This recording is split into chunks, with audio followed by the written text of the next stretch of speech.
Je vois encore trop de personnes qui ne savent pas vraiment ce qu'est le minimalisme. Ils ne comprennent pas ce mode de vie, ils ne comprennent pas ce que signifie vraiment devenir minimaliste. Et donc dans cette vidéo, tu vas découvrir 7 idées reçues sur ce mode de vie. C'est parti. La première idée reçue, c'est de croire que l'on ne peut pas devenir minimaliste si l'on aime les objets. J'ai reçu un commentaire qui disait « Je suis complètement à l'opposé de vous, j'aime les vieilles demeures familiales, les meubles anciens, les beaux objets, etc. » Et finalement, cette personne pensait qu'elle ne pouvait pas devenir minimaliste parce qu'elle aimait les objets, elle aimait les belles choses, elle aimait les choses qui sont anciennes. Mais j'ai envie de te dire, si tu aimes ce genre d'objets, si tu aimes par exemple les vieux livres, ou si tu aimes les livres en général, si tu aimes les beaux objets, les vieilles peintures, eh bien tu peux quand même devenir minimaliste. Tu peux quand même te considérer comme minimaliste et tu peux quand même éliminer ce qui est superflu dans ta vie. Devenir minimaliste, c'est simplement reconsidérer ses besoins et se concentrer sur l'essentiel, sur ce qui est vraiment important pour nous dans notre vie. Donc bien sûr qu'une personne qui aime des livres ne va pas se séparer de tous ses livres. Bien sûr qu'une personne qui aime coudre ne va pas se séparer de son atelier de couture. Bien sûr qu'une personne qui aime, si je reprends l'exemple, les beaux objets, ne va pas se séparer des beaux objets dont elle dispose. Mais désencombrer sa maison, eh bien, tu peux désencombrer ta maison en conservant les choses que tu aimes, mais en te séparant de toutes les choses qui n'ont pas d'importance pour toi et qui t'empêchent de profiter pleinement des choses que tu aimes. Si je prends l'exemple de la Joconde, un exemple que je reprends énormément, eh bien, le tableau est seul sur un mur entier. Sur les 4 murs qui composent la pièce, eh bien, la Joconde en prend un à elle toute seule. Et c'est ce qui la permet de la mettre en valeur. Parce que maintenant, imagine que tout autour de la Joconde, il y avait des dizaines et des dizaines de tableaux. Eh bien, elle ne serait pas mise en valeur comme elle est actuellement mise en valeur. Dans ta maison, c'est pareil. Si tu aimes les tableaux, eh bien, si tu mets 10 tableaux sur un mur, le tableau que tu préfères va perdre en valeur. Mais par contre, si tu te sépares des 9 tableaux pour laisser seulement ton préféré, il va resplendir dans ta pièce, il va beaucoup plus se faire voir et il va avoir un impact beaucoup plus grand sur la beauté de la pièce. Et donc, tu peux aimer les beaux objets, tu peux aimer les objets et quand même être minimaliste et quand même te considérer comme minimaliste. La deuxième idée reçue, c'est de croire que le minimalisme, c'est plein de contraintes. J'ai reçu un commentaire qui disait « C'est une vie pleine de contraintes vue de ma fenêtre ». Cette personne pensait probablement que le minimalisme est une vie contraignante, une vie avec beaucoup de règles. Et c'est pas étonnant quand on entend par exemple des conseils du style un objet qui rentre, un objet qui sort, ou alors ne posséder que 100 objets, ou bien avoir une maison toujours rangée, toujours épurée, désencombrer un objet par jour. Toutes ces règles peuvent peser sur le mental et aller à l'encontre justement d'un mode de vie minimaliste. Mais finalement, tu peux devenir minimaliste sans respecter toutes ces règles. Le minimalisme n'est pas une question de contrainte. Au contraire, ça t'enlève des activités, t'enlève des poids mentaux qui ne sont pas importants pour toi. Bon, je vais prendre un exemple tout simple. Ta maison est encombrée et tu dois ranger ta maison chaque semaine parce que sinon c'est le bordel, c'est Bagdad à l'intérieur de ta maison. Eh bien, en devenant minimaliste, en désencombrant ta maison, tu vas avoir beaucoup moins d'objets. Et en ayant beaucoup moins d'objets, tu vas avoir également plus de place et donc tu vas beaucoup moins ranger ta maison. Et donc, avant, le rangement qui était une contrainte n'en est plus une maintenant parce que tu as désencombré ta maison. Donc non, le minimalisme n'est pas une question n'est pas contraignant, n'est pas une question de règles. Et oui, tu peux devenir minimaliste sans t'imposer toutes ces règles que l'on peut entendre sur le minimalisme et sur le désencombrement à droite à gauche.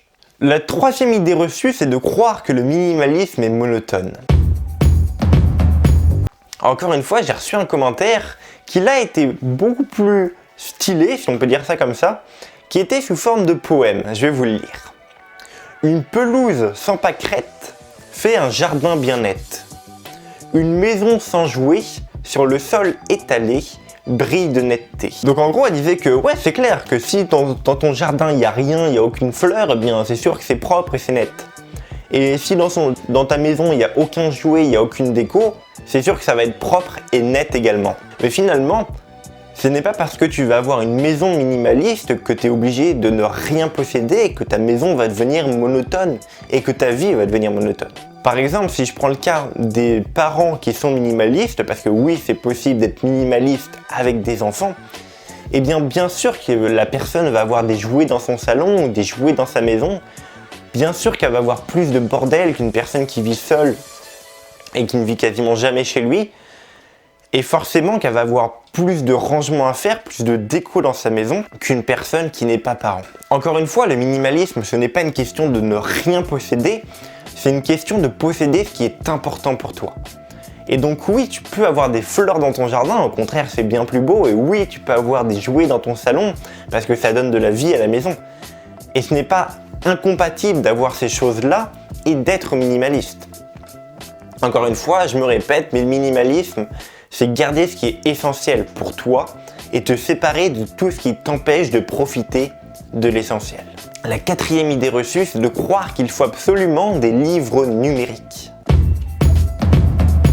Il faut également beaucoup passer cette idée reçue, que les personnes ne veulent pas devenir minimalistes simplement parce qu'elles aiment le papier, elles aiment l'odeur, elles aiment la texture.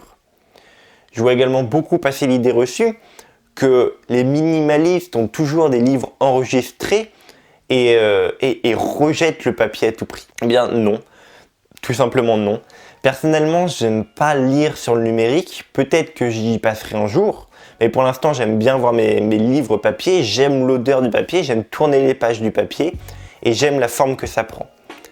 Après, forcément, si tu voyages beaucoup et que tu es ce qu'on appelle un nomade digital ou alors que tu voyages autour du monde, te trimballer avec 10 bouquins dans ton sac, ce n'est pas ce qu'il y a de plus léger et ce n'est pas ce qu'il y a de plus agréable. Et lorsqu'on voit des personnes minimalistes, des caricatures du minimaliste avec seulement 100 objets, généralement, elles ont une liseuse, elles ont des livres enregistrés, des livres numériques.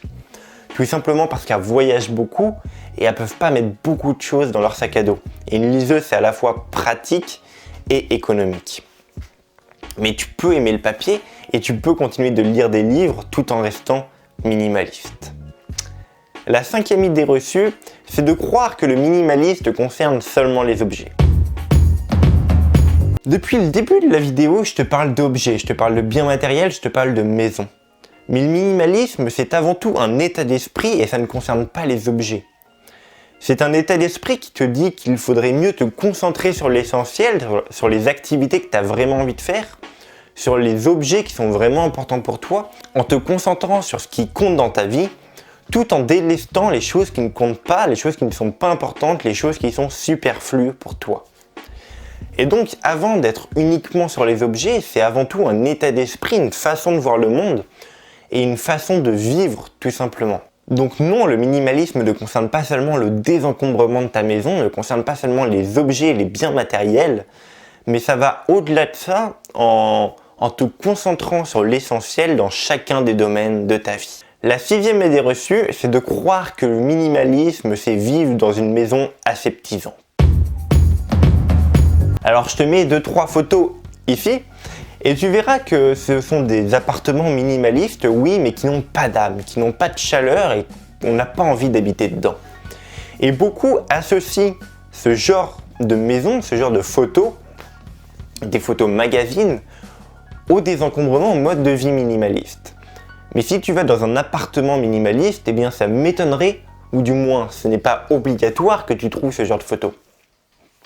Oui, il y a des minimalistes qui vivent là-dedans, mais il y a également des minimalistes qui ne vivent pas du tout là-dedans et qui ont une maison avec des centaines, voire des milliers d'objets, qui ont des murs colorés, qui ont des jouets dans le salon, et pourtant elles ont quand même conservé ce qui était essentiel pour eux et elles ont laissé tomber tout ce qui ne l'était pas. Et donc devenir minimaliste, ce n'est pas vivre dans une maison aseptisante, c'est encore une fois te concentrer sur ce qui est important pour toi. Et la 7e et dernière idée reçue, enfin tu verras, je t'en ai donné un peu plus à la fin de la vidéo, mais la 7e idée reçue, c'est que le minimalisme, c'est synonyme de privation. C'est sûr que quand on découvre le minimaliste, on peut croire que c'est une question qu'on va se priver. On va se priver d'acheter une robe qui nous fait plaisir, on va se priver d'acheter un jeu de société que l'on a envie, on va se priver d'acheter ce bijou à la caisse du supermarché, on va se priver de faire plein de choses. Mais encore une fois, le minimalisme n'est pas une privation, n'est pas synonyme de privation. Alors oui, peut-être qu'en devenant minimaliste, eh bien la robe que tu voulais acheter, tu ne vas pas l'acheter. Ce n'est pas parce que le minimalisme est un concentré de règles et qu'on te dit de ne pas acheter cette robe. C'est que tu te rends bien compte que cette robe, c'est un achat compulsif, qu'elle te donne envie sur le coup, mais qu'une semaine plus tard, tu ne vas pas la porter, mais par contre, tu auras déjà perdu les 150 € que tu as dépensés à l'intérieur. 150 €, c'est peut-être beaucoup. Mais en tout cas, c'est pas une synonyme de privation, car tu sais que cette robe, tu ne vas pas la porter longtemps, mais par contre, tu ne vas pas récupérer ton argent.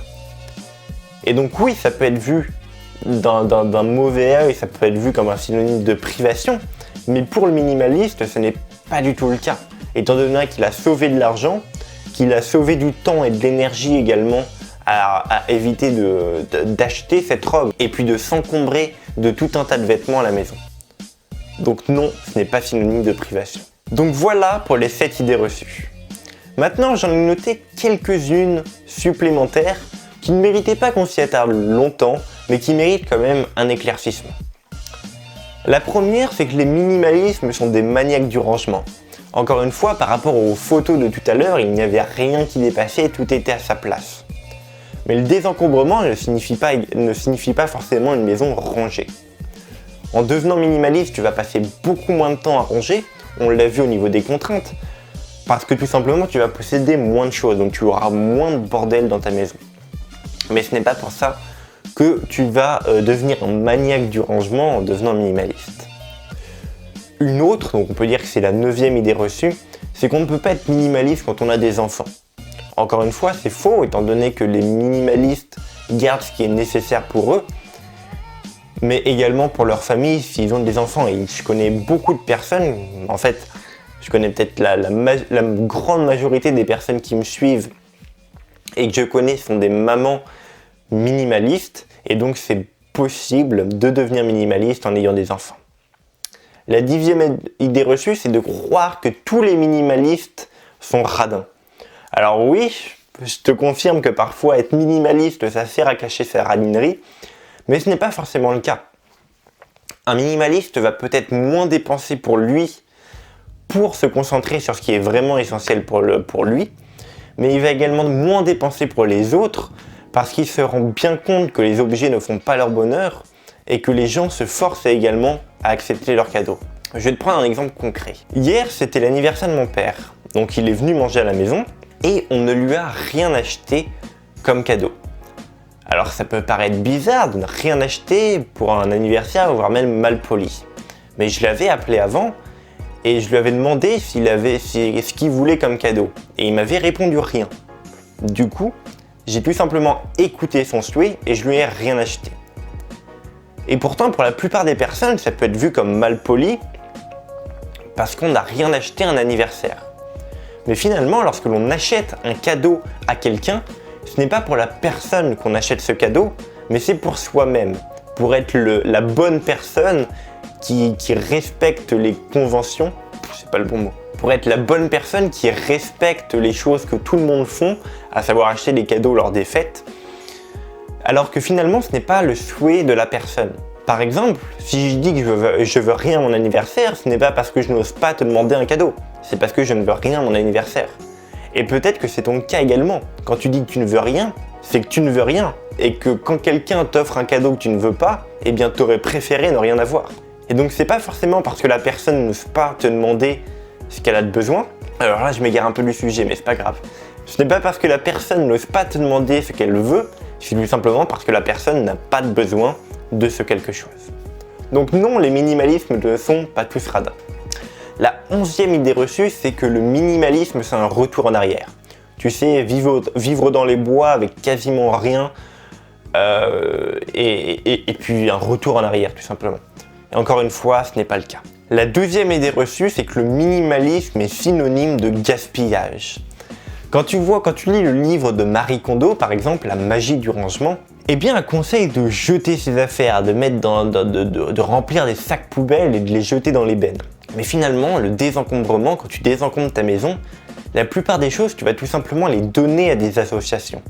Et donc non, ce n'est pas synonyme de gaspillage lorsque tu désencombres, mais au contraire, c'est synonyme de gaspillage lorsque tu ne désencombres pas.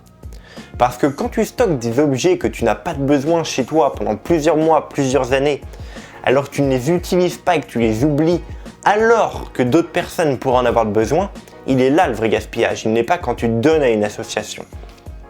Et donc non, le minimalisme, et plus principalement le désencombrement, n'est pas synonyme de gaspillage. Et la 13e idée reçue, les minimalistes, les appartements minimalistes sont dépourvus de décoration.